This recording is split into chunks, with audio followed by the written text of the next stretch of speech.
சுமக்கும் வேறே நல்வழி காட்டும் கரமே அப்பா என்னும் மூட்டத்தை அகிலத்தில் சிறப்பு எனக்காகவே அவைக்கு வணக்கம் கூறி என்னுடைய கூடியிருக்கும் அப்பாக்களுக்கு சமர்ப்பணம் செய்து துவங்குகிறேன்.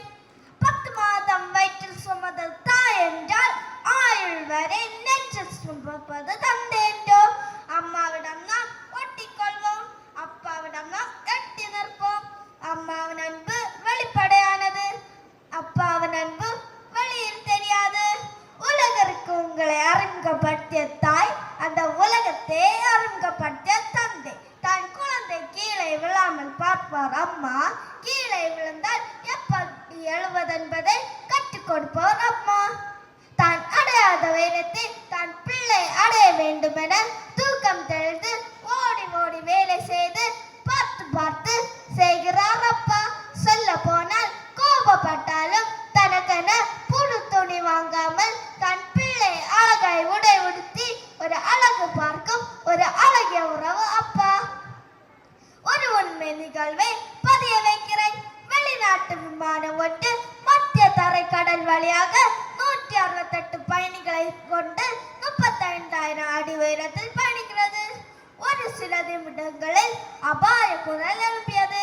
என்ஜின் ஆஃப் ஆயிட்டு லைஃப் ஜாக்கெட் போட்டுக்கோங்க, நாம் எல்லோரும் கடலில் விழ போகிறோம், தண்ணீரில் மிதக்கலாம், உதவி வந்தால் பிழைக்கலாம் என சொல்லிக் கொண்டிருக்க விமானம் 10,000 5,000 என தரையிறங்கி கொண்டிருந்தது. அதில் துணை விமானி மட்டும் என்ஜினை ஆன் பண்ண முயற்சி செய்து கொண்டிருந்தார். சிறிது நேரத்தில் கிரீன் லைட் எரிய துவங்குகிறது. விமானத்தை இருவரும் சேர்ந்து மேலே செலுத்துகிறார்கள். பின் விமானத்தை எமர்ஜென்சி லேண்டில் இறக்கினார்கள். பல பத்திரிகை ஆசிரியர்கள் வந்து கேட்டார்களாம், இறப்பின் விளிம்பை தொட்டு கொண்டு வந்திருக்கிறீர்களே, கடைசி நிமிடத்தில் என்ன நினைத்தீர்கள் என கேட்க பல தந்தையார்கள் கூறினார்களாம், சொத்து பணம் வீடு என்று சொல்லிக் கொண்டிருக்க 11 தந்தையார்கள் கூறினார்களாம், எங்கள் பிள்ளையை அனாதையாக விட்டு விட்டு போறோம் என கண்ணீர் விட்டு அழுதோம். அப்பாவின் அன்பு ஒருபோதும் வெளியே தெரிவதில்லை.